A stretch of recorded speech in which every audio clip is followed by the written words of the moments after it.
Gold, trusted gold buyers. మీరు తాకట్టు పెట్టిన బంగారాన్ని విడిపించి ఈ రోజు ఉన్న మార్కెట్ ధరకు కొనబడను. సార్ నమస్తే సార్. నాకు వెరీ రీసెంట్గా ఏషియా కప్లో భారతదేశం గెలిచిన తర్వాత ప్రధానమంత్రి నరేంద్ర మోదీ చేసినటువంటి tweet, operation Sindoor on the games field, outcome is the same, India wins, congrats to our cricketers అనే మాట పెట్టారు. ఇప్పుడు ఎలాగో మళ్ళీ ఉమెన్స్ టీం కూడా ఆడుతోంది, అందులో కూడా పాకిస్తాన్ ఉంటుంది, మన వాళ్ళు ఉంటారు, అంటే అది మళ్ళీ థర్డ్ టైం కూడా గెలిచినట్టు అనుకోవాలా? ఎలా అసలు దాన్ని ఎలా చూస్తున్నారు? పాకిస్తాన్తో గిల్లీ దండ కానీ ఒక కబడ్డీ మ్యాచ్ కూడా ఉంటే ఇదే ప్యాషన్ ఉంటుందండి. క్రికెట్ ఒకటే కాదు కదా, హాకీలో కూడా ఇట్లనే ఆడతాం మనం. ఆ రోజు మోదీ గారు చేసిన కామెంట్, ఎందుకంటే నేను ఆ రోజు దుబాయ్లో ఉన్నాను ఫైనల్ రోజు, అక్కడ మ్యాచ్ జరుగుతున్నాం. మ్యాచ్కి వెళ్ళలేదు కానీ మ్యాచ్కి వెళ్ళలేదు. చాలామంది ఫ్రెండ్స్తో ఉన్నాం ఆ రోజు, డిన్నర్లు అక్కడెక్కడ మీటింగ్స్ ఉండే కొన్ని. Cricket and politics, sports and politics అని పెట్టుకున్నాం. దీనికి సంబంధం లేదని చెప్పలేము, దీనికి చాలా సంబంధం ఉంది.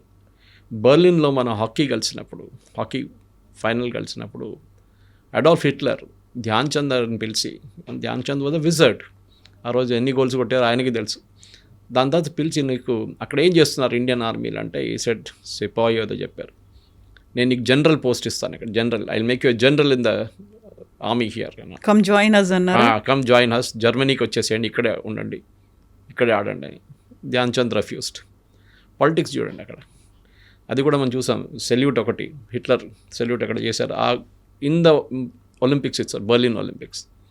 దాని తర్వాత ఎప్పుడైనా మీరు చూడండి పాలిటిక్స్, బ్లాక్ లైవ్స్ మ్యాటర్ కానీ, బెండింగ్ ద నీ కానీ, ఇదన్నీ అమెరికన్ ఫుట్బాల్లో జరిగింది కదా.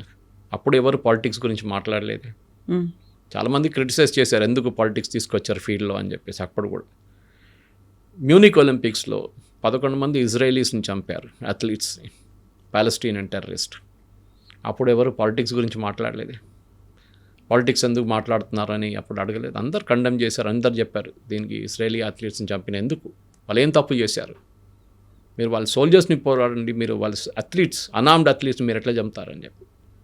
అఫ్కోర్స్ ఇజ్రాయెల్ దాన్ని రిటర్న్ తీసుకున్నారు, అందరు ఎవరెవరు వచ్చి చంపారు, అందరిని చంపేశారు Israel. That's a different story. దాని తర్వాత చాలా సందర్భాలు కదా వీ హ్యావ్ యూస్డ్ పాలిటిక్స్ వస్తుంది మ్యాచెస్లో.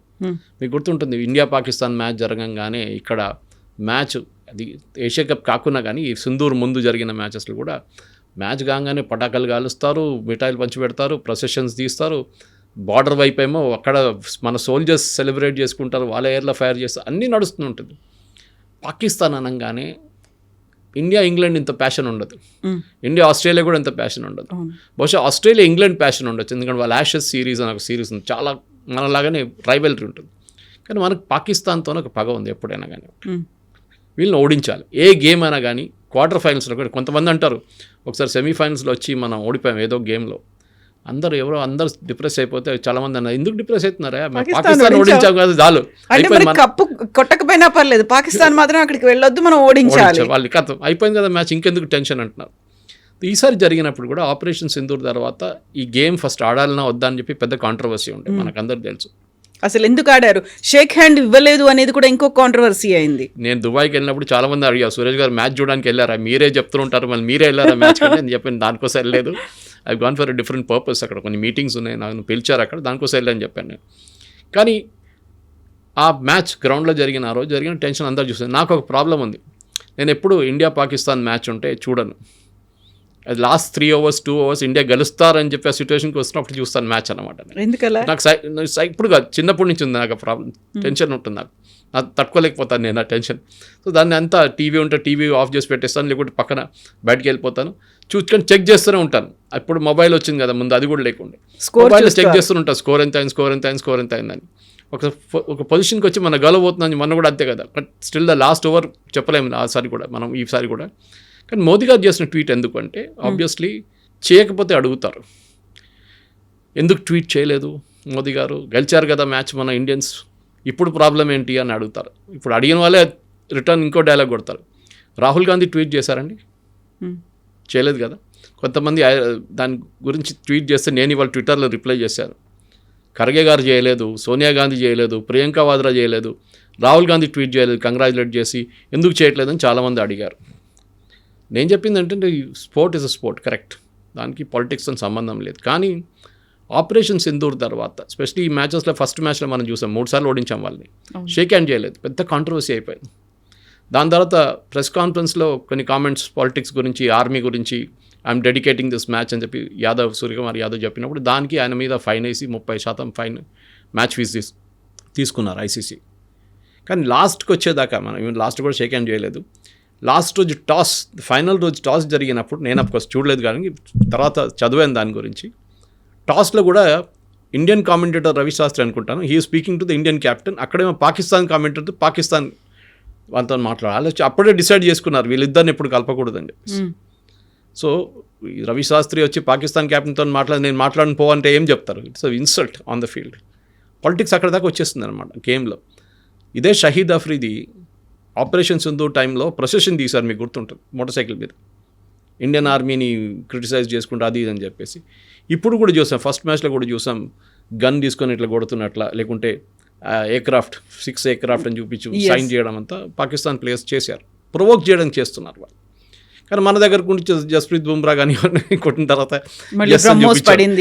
అది దట్ ఈస్ ఫైన్. కానీ లాస్ట్ డే అన్నిటికంటే బాగా అక్కడ అనిపించింది ఏంటంటే Pakistan Asia cup president, Asian president of cricket ACC, ఆయన పాకిస్తాన్ ఇంటీరియర్ మినిస్టర్. ఆయన వచ్చి కప్పు ఇవ్వడానికి ప్రొసీజర్ అన్నమాట. మన వాళ్ళు కప్పు తీసుకోలేదు ఆయన దగ్గర నుంచి, because we will not take the cup. ఆయన కూడా 15 నిమిషాలు వెయిట్ చేశారు. ఫస్ట్ పాకిస్తాన్ టీం దిగి రాలేదు, తర్వాత వాళ్ళు వచ్చారు. దీనికన్నా ముందు 2 మ్యాచ్ ముందు మ్యాచ్ ఆడడం చెప్పారు, రెఫరీని తీసేయమన్నారు, అది కూడా జరగలేదు. 16 మిలియన్ కట్టాలంటే టక్మన్ వచ్చేసారు ఇమీడియట్. 16 మిలియన్ ఎక్కడుంది పాకిస్తాన్ దగ్గర, వచ్చేసారు ఇమీడియట్గా.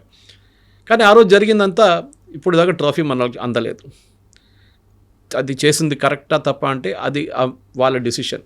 ఆన్ ద ఫీల్డ్ హై లెవెల్లో పొలిటిక్స్లో గవర్నమెంట్ లెవెల్లోనే డిసిషన్ తీసుకొని ఉంటారు. అది జైషా కానివ్వండి, గౌతమ్ గంభీర్ కానీ ఆ డిసిషన్ తీసుకోలేరు. అది it was cleared by government of India that don't accept the cup from Pakistan's interior minister. ఆయన పొలిటిక్స్లో లేకుంటే పాసిబ్లీ మనం తీసుకుంటుండే కప్ ఆయన దగ్గర. ఈవెన్ పాకిస్తాన్ ప్లేయర్ చూడండి, అప్పుడు ఆ రోజు చెక్ తీసుకు అక్కడ పట్టేసి వెళ్ళిపోయాడు. రియాక్షన్ చూడండి వాళ్ళది. So this is where the entire politics వస్తుందన్నమాట. ఈ గేమ్ని మనం డివైడ్ చేయలేం, పాలిటిక్స్ ఉంటుంది. పాకిస్తాన్ ఇండియా ఆడితే మనం వాళ్ళని ఓడించాల్సిందే అని నేను చెప్పాను చూడండి. గిల్లిదండ ఉండొచ్చు, లేకుంటే ఈవెన్ కబడ్డీ ఉండొచ్చు, ఏదైనా కానివ్వండి, పాకిస్తాన్ని వీ హ్యావ్ టు డిఫీట్. అందుకే అదొక ఈగో లాగా అయిపోయింది అన్నమాట. వాళ్ళకు కూడా అంతే, వాళ్ళకు కూడా ఏం తక్కువ కాదు. వాళ్ళని ఇప్పుడు చూడండి, మీరు రీల్స్ చూడండి, ఎట్లా తిడుతున్నారు వాళ్ళ పబ్లిక్ వాళ్ళని. అది చాలా ఘోరం అనిపిస్తుంది ఒకసారి. In fact game is a game అంటాం. ఎప్పుడు కొన్ని గేమ్లో గెలిచాం, కొన్ని ఓడిపోయాం. దీనికన్నా ముందు మనం కూడా ఓడిపోయాం కదా పాకిస్తాన్స్ కొన్ని గేమ్. జావేద్ మియాందార్ 6 కొట్టిన ఆ రోజు నాకు ఇప్పుడు కూడా గుర్తుంది, చేతన్ శర్మ అని. మర్చిపోను జీవితంలో ఎప్పుడు. అట్లాంటి ఇన్స్టెన్సెస్ కూడా జరిగింది. అప్పుడు మనం చేతన్ శర్మని ఎంత క్రిటిసైజ్ చేశాం మనం, అని ఇల్లు మీద రాళ్ళు కొట్టారు ఢిల్లీలో అంతా. సో గేమ్గా పెట్టుకొని ఆడుకోవాలి, కరెక్ట్. కానీ మోదీ గారు లెవెల్లో ట్వీట్ చేశారు, ఒక మిస్చీవియస్ ట్వీట్. అది అక్కడ ఓడించాం, ఇక్కడ కూడా ఓడించాం, చూసుకోండి అని చెప్పేసి. ఎక్కడైనా మేము గెలుస్తాం మీకు వ్యతిరేకంగా. కాకపోతే అంటే మనం ఇప్పటిదాకా గెలిచినటువంటి కప్స్ కావచ్చు, లేకుంటే ఒలింపిక్స్లో వచ్చినటువంటి మెడల్స్ కావచ్చు, కంగ్రాచులేట్ చేయడం ఈజ్ డిఫరెంట్ థింగ్. అలా కాకుండా దీన్ని ఆపరేషన్ సింధూర్తో కంపేర్ చేసి చూపించడం కావచ్చు, లేకపోతే ఏదైనా మా ఫీల్డ్లో మేము గెలుస్తున్నాము అని చెప్పుకోవడం కావచ్చు. అంటే ఎంత మిస్చీవియస్ అయినా కానీ సో అలా కంపేర్ చేయడం అనేది is it like right thing అనేటువంటిది వస్తుంది, లేకపోతే ఒక క్రిటిసిజం అనేది వస్తుంది. పిఎంకి ఒక డెకోరం అనేది ఉంటుంది కదా. క్రికెట్, వార్ ఫీల్డ్ రెండు డిఫరెంట్ కదా, రెండింటిని ఎందుకు కంపేర్ చేస్తున్నారు అనేది ఉంటుంది. దీనికన్నా ముందు ఒకసారి ఇండియా ఏదో ఒక గేమ్ ఓడిపోతే మోదీ గారు ఫోన్ చేశారు డ్రెస్సింగ్ రూమ్కి, మనందరికి గుర్తుంటుంది. మీరు ఏం కాక ఓడిపోయారు గేమ్, ఏం కాదులే, your one our heart. Hockey టీమ్కి ఒలింపిక్స్లో మెడల్ గెలుచుకోలేదు అనే దాంట్లో అప్పుడు చూడండి, మనం షారుఖ్ ఖాన్ది చక్ దే ఇండియాలో అట్లానే ఒక సీన్ చూసాం. అది యాక్చువల్లీ ఒరిజినల్ ఒక అమెరికన్ మూవీని తీశారు ఆ సీన్, అది బాస్కెట్బాల్ గేమ్. కానీ ఎక్కడ వస్తుందంటే ప్రాబ్లం, మోదీ గారు రియాక్ట్ చేస్తే ఇష్యూ, రియాక్ట్ చేయకపోతే ఇష్యూ. ఇది ఎట్లయిపోయిందంటే రోడ్డు మీద ఒక యాక్సిడెంట్ జరగగానే దాన్ని కూడా మోదీ గారి మీద వేస్తారు. మోదీ గారు రోడ్డు బాగాలేదు చూడండి అని చెప్పేసి. మనం చూసాను నేను అట్లా కామెంట్ ఒకటి. ఎక్కడ ఏ జరిగినా కానీ మోదీ గారు is responsible for it. End of the day protocol ప్రకారం okay, it might not be correct, కానీ మోదీ గారు ఆ రోజు చెప్పిన మాట భారతదేశంలో అన్ని ప్రజలకు వాళ్ళ మనసులో ఉండే అది చెప్పుకోవడానికి. అది మోదీ గారు చెప్పారు అంతే. వి ఆల్ సెలబ్రేటెడ్ అంటే ఆ రోజు మేము కూడా సెలబ్రేట్ చేసాం దుబాయ్లో. కానీ at the end of the day Modi గారు చెప్పింది I think it's correct. Politically correct కాకపోవచ్చు ఇంటర్నేషనల్ లెవెల్లో, కానీ ఇట్స్ కరెక్ట్ ఇక్కడ, ఎందుకంటే మోదీ గారి మీద ఫైన్ చేయలేరు కదా ఏషియన్ క్రికెట్ కౌన్సిల్. కానీ మోదీ గారు చేసిన కామెంట్స్ ఇండియన్ టీం కూడా అదే మూడ్ మెయింటైన్ చేశారు. వాళ్ళు కూడా మేము నా ఫీజు ఇచ్చేస్తా అని చెప్పి Suryakumar Yadav I think Indian army Pahalgam విక్టిమ్స్కి నేను మ్యాచ్ ఫీజు మొత్తం ఇచ్చేస్తాను, డెడికేట్ చేస్తాను. Those are very important points.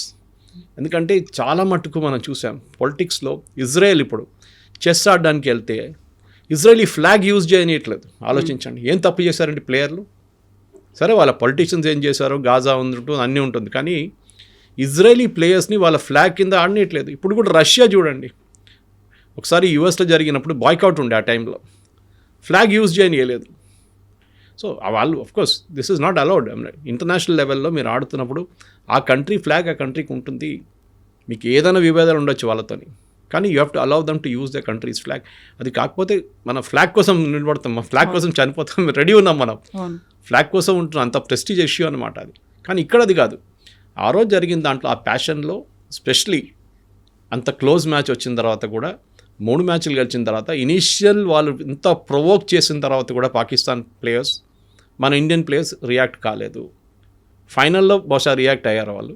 కానీ ద ఎంటైర్ థింగ్ మీరు చూస్తే ఒక భారతదేశంలో ఒక మ్యాచ్ జరిగితే రేపు హైపోథెటికల్ ఇది అక్కడ జరగాలండే Asia cup, it suppose be held in India.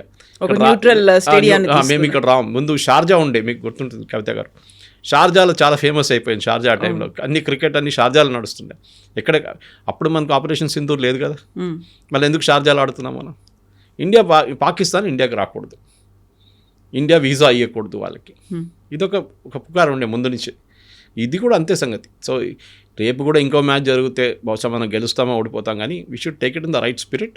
Yes, గెలిస్తే విషయం గర్వం ఉండాలి దానికి, మనం గెలిచాం చూపించాం, మళ్ళీ ఏం చేయాలని చెప్పేసి మోదీ గారు చెప్పారు, అమిత్ షా గారు చెప్పారు, లేదు నాకు తెలియదు, చూడలేని ట్వీట్ చేస్తుంటారు బహుశా, కానీ అందరు చెప్పారు చాలామంది that it was a right move. నేను కూడా ఒక 2-3 ఛానల్స్లో డిబేట్ చేశాను దీని గురించి, మోదీ గారు చేసిన కరెక్ట్ అంటే I felt it is correct from personal opinion అండి. కాకపోతే వీళ్ళ మీద అన్నెసెసరీ ప్రెషర్ అనేది వస్తుంది కదా. ఇప్పుడు we use to expect more, వాళ్ళ దగ్గర నుంచి ఖచ్చితంగా గెలవాలి అనేది. ఇప్పుడు ప్రతిసారి కొట్టాలరా అనే ఒక ఫీల్ ఒకటి వస్తుంది కదా.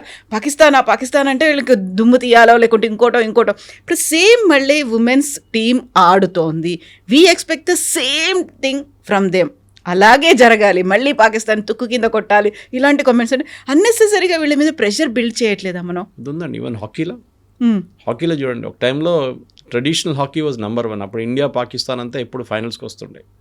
దాని తర్వాత యూరోపియన్ స్టైల్ హాకీ రాగానే, ఆస్ట్రోటర్ఫ్ రాగానే, న్యాచురల్ గ్రాస్ నుంచి మూవ్ కాగానే హాకీ మారిపోయింది, స్పీడ్ అయిపోయింది హాకీ అంతా. చాలా speed, ball is travelling at very high speed అనమాట. న్యాచురల్ గ్రాస్లో అంత స్పీడ్ పోతుంది.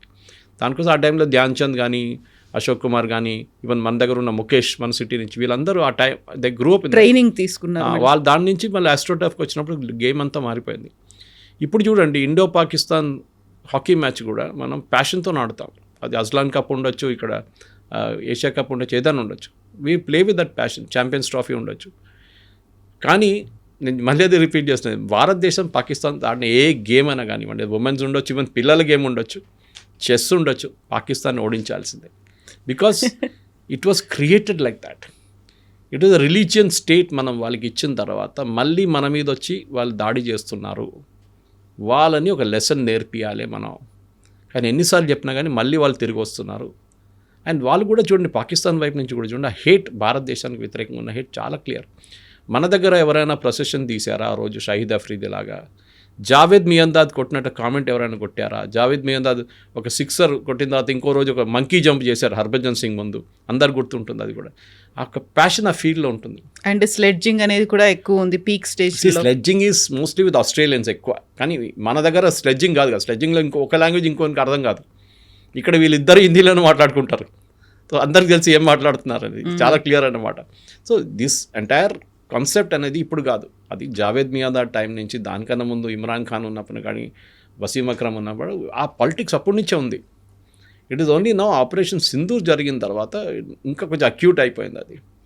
వీళ్ళని ఎట్లయినా ఓడించాల్సిందే, వీళ్ళు అసలు ఛాన్స్ ఇవ్వకూడదు. అది యుద్ధాల్లో ఉండొచ్చు, అక్కడ బ్రహ్మోస్ కొట్టినట్లు ఇక్కడ మనం మన ప్లేయర్లతో గెలిచి మ్యాచ్ చూపిస్తామని. So nothing wrong with that. Modi గారు చేసింది కరెక్టే. బహుశా timing might be wrong, but ఎప్పుడు చేస్తారు, 2 రోజుల తర్వాత చేయలేరు కదా, అదే టైంలో చేయాల్సి వస్తుంది. నేను కూడా కంగ్రాచులేషన్స్. సర్ప్రైజ్డ్, ఎందుకంటే ఆ రోజు రాత్రి సడన్గా చూస్తే కనిపించింది. నేను కూడా స్క్రీన్ షాట్ తీసేసాను నా దాంట్లో ఫేస్బుక్లో. సో ఎస్, కామెంట్ కావాల్సిందే. ఐ మీన్ యూజువల్ గా దానికి వచ్చినటువంటి రీచ్ కూడా ఇప్పటిదాకా ఏ ట్వీట్ కి అంతగా రీచ్ ఉండకపోయి ఉండొచ్చు, అంత వైరల్ అయ్యి ఉండకపోవచ్చు. But millions actually. ఎగ్జాక్ట్లీ ఇప్పుడు మన దగ్గర కూడా భారతదేశంలో cinema and cricket or the 2 religions. ఇంకా మిగతా అన్ని మర్చిపోతారు, ఈ రెండిటి కోసమే అందరూ ఏకమవుతారు అనుకున్నప్పుడు ఇన్ని రకాల ఎమోషన్స్తో ఇన్వాల్వ్ అయిన తర్వాత ప్రెషర్ తీసుకోవద్దు. ఎట్ ద సేమ్ టైం ఇంతకుముందు ఏదైనా జరిగింది అంటే ఇంటి మీదకి రాళ్ళేశారు, లేకపోతే వాళ్ళని అన్ఫాలో చేశారు, ట్రోల్స్ చేశారు. ఈవెన్ వాళ్ళ పిల్లల దగ్గర నుంచి కూడా దే యూస్డ్ ఒక మిస్బిహేవింగ్, ఒక లాంగ్వేజ్ అనేది. ఇవన్నీ జరగకుండా మళ్ళీ స్పోర్టివ్ స్పిరిట్ అనే ఒక మాటతో ముందుకు వెళ్ళాలి అంటే ఏం జరగాలంటారు? స్పోర్టింగ్ స్పిరిట్ అనేది గ్రౌండ్లో ఉంటుందండి. Once you're off the ground ఆ స్పిరిట్ పోతుంది. ఎందుకంటే ఇప్పుడు నేను చెప్పాను చూడండి, Ashes between Australia and England, మనం పాకిస్తాన్ ఎట్లా తిట్టుకుంటాం, వాళ్ళు కూడా తిట్టుకుంటారు అట్లా. అదే కదా యాషెస్ తయారెట్లా అయింది. ఫస్ట్ ఆఫ్ ఆల్ 3 బెయిల్స్ తీసుకొని బెయిల్ పెట్టిన తర్వాత వచ్చే బూడిద అంటే వేసేసారు, మీ పని అయిపోయిందిరా అని చెప్పి ఇంగ్లాండ్ చెప్పడానికి. ఆ టైంలో ఆస్ట్రేలియా ఇంగ్లాండ్ అంతా ఇది ఉండే, ప్యాషన్ ఉండే. ఇప్పుడు కూడా ఉందండి, వాళ్ళు తక్కువ కాదు వాళ్ళు. అదే టైం లాగా మనం చాలా మటుకు మనం చూస్తాం. మనం కొన్ని సందర్భాల్లో చాలా దగ్గర ఉన్న నేషన్స్కి ఒక ఎనిమిటీ ఉంటుంది. ఓకే, ఇప్పుడు చైనా ఆడుతున్నప్పుడు, గేమ్ ఆడుతున్నప్పుడు, China Taiwan Taiwan can never play under its flag. చైనానే ఉండిపోతుంది. అట్లా చాలా మటుకు నార్త్ కొరియా యూఎస్ఏ ఆడతారా గేమ్ ఎప్పుడైనా? ఆడరు వాళ్ళు. That will never happen in life. అట్లాంటి చాలా సందర్భాలు ఉన్నాయి where politics takes over everything else అనమాట. ఫుట్బాల్ చూడండి, ఫుట్బాల్లో మీరు ఒకే క్లబ్ కోసం ఆడతారు డిఫరెంట్ కంట్రీస్ నుంచి, తర్వాత వాళ్ళ క్లబ్ నుంచి కంట్రీకి వెళ్ళినప్పుడు వాళ్ళు మొత్తం మారిపోతుంది. అది బ్రెజిల్ ఐపీఎల్ టీం కూడా అలాగే కదా. సో మీరు ఏ దానికి వచ్చినా కానీ ఆ టైంలో దేశంకి ఆడేటప్పుడు ఒక డిఫరెంట్ ఎమోషన్ ఉంటుంది. మీ క్లబ్ కోసం ఆడేటప్పుడు ఐపీఎల్ ఇంకొక ఎమోషన్ ఉంటుంది. దేశం చాలా ఇంపార్టెంట్. దానికోసం ఇంగ్లాండ్లో ఇప్పుడు కూడా చూడండి, వాళ్ళ మ్యాచ్లు ఉన్నప్పుడు వాళ్ళు ఐపీఎల్ నుంచి కూడా వాళ్ళ ప్లేయర్స్ని గుంజుకుంటారు. సేమ్ విత్ ఆస్ట్రేలియా ఆల్సో, ఎందుకంటే నేషన్ ఈజ్ ఇంపార్టెంట్. ఈవెన్ ఫుట్బాల్లో కూడా అంతే. ఫుట్బాల్లో అర్జెంటీనా ఏ రోజు ఆడుతారు, ఇప్పుడు కూడా మన దగ్గర ఉన్న వాళ్ళు మన కంట్రీని సపోర్ట్ చేయలేరు వరల్డ్ కప్లో, మనం లేవు అక్కడ మనం. కానీ మీరు కేరళ లాంటి ప్లేస్కి వెళ్తే, లేకుంటే బెంగాల్ లాంటి ప్లేస్కి వెళ్తే, కేరళ స్పెషలీ నేను football world cup last time వెళ్ళాను, అక్కడ ప్రతి గల్లీ విలేజెస్లో ఒకటే అర్జెంటీనా, లేకుంటే బ్రెజిల్, లేకుంటే జర్మనీ, అండ్ వాళ్ళ ప్లేయర్ల పేరు కటౌట్లు. మనం అనుకుంటాం మనం ఏ రోజు ఎక్కడున్నాం మన బాబు అని చెప్పేసి. అప్పుడు ఇండియా ప్యాషన్ లేదు కదా అక్కడ, కానీ దే హ్యావ్ ఎ రైవల్రీ. ఏ రోజు అర్జెంటీనా గెలిచిందో ఊరేగం తీస్తారు వీళ్ళు విత్ ఆపోజిట్ విలేజ్ దగ్గరికి వెళ్ళి. సో పాలిటిక్స్ అనేది స్పోర్ట్స్లో ఉంటుంది, అది ఎక్కడ వెళ్ళదు. అది మనం ఇప్పుడు కాదు, చాలా రోజుల నుంచి చూస్తున్నాం. దట్ ఒలింపిక్స్లో కూడా చాలా మట్టుకు ఇప్పుడు పాలిటిక్స్ వచ్చేస్తుంది. జడ్జింగ్ నుంచి కూడా, జడ్జెస్ మీద కూడా డౌట్ వస్తుంది. చాలా సందర్భాలు ఉన్నాయి అట్లాంటి కూడా. వాళ్ళ కంట్రీని వాళ్ళు ఫేవర్ చేస్తున్నారా, వాళ్ళ అపోజిషన్ కంట్రీని వాళ్ళు ఫేవర్ చేయట్లేదు అని చెప్పి అది చాలా కాంట్రవర్సీస్ ఉన్నాయి. స్పోర్టింగ్ స్పిరిట్ అనేది గ్రౌండ్లో ఉంటుంది. గ్రౌండ్ బయటకు వచ్చిన తర్వాత స్పోర్టింగ్ స్పిరిట్ లేదు, స్పిరిట్ ఒకటే ఉంటుంది. Yes sir, thank you so much sir. Thank you. And don't forget to subscribe to iDream. And for more videos, Please subscribe to iDream. Please subscribe to iDream. Please subscribe iDream. And please subscribe to iDream. For more videos, subscribe to iDream. please like, share and subscribe to the channel. Congratulations, iDream. Subscribe to iDream. Subscribe to iDream. So subscribe to iDream Media. iDreamకి iDream team అందరికీ huge congratulations. Please subscribe iDream Media. Please subscribe to iDream. Subscribe iDream. Please subscribe to iDream. iDream అంటే నా కళల ఛానల్ను subscribe చేసుకున్న నోరు తిరుగుతలేదు, మీరైతే గంట గుర్తు కొట్టండి. For more such videos, please subscribe to iDream. Subscribe to iDream. Please subscribe to iDream. Please subscribe iDream Media. Please do subscribe to iDream. Please subscribe to iDream Media. For best entertainment and information, please subscribe iDream. And for more videos, Please subscribe to iDream. Please subscribe to iDream. Please subscribe iDream. And please subscribe to iDream. For more videos, subscribe to iDream. please like, share and subscribe to the channel. Congratulations, iDream. Subscribe to iDream. Subscribe to iDream. So subscribe to iDream Media. iDreamకి iDream team అందరికీ huge congratulations. Please subscribe iDream Media. Please subscribe to iDream. Subscribe iDream. Please subscribe to iDream. iDream అంటే నా కళల ఛానల్ను subscribe చేసుకున్న నోరు తిరుగుతలేదు, మీరైతే గంట గుర్తు కొట్టండి. For more such videos, please subscribe to iDream. Subscribe to iDream. Please subscribe to iDream. Please subscribe iDream Media. Please do subscribe to iDream. Please subscribe to iDream Media. For best entertainment and information, Please subscribe iDream. And don't forget to subscribe to iDream.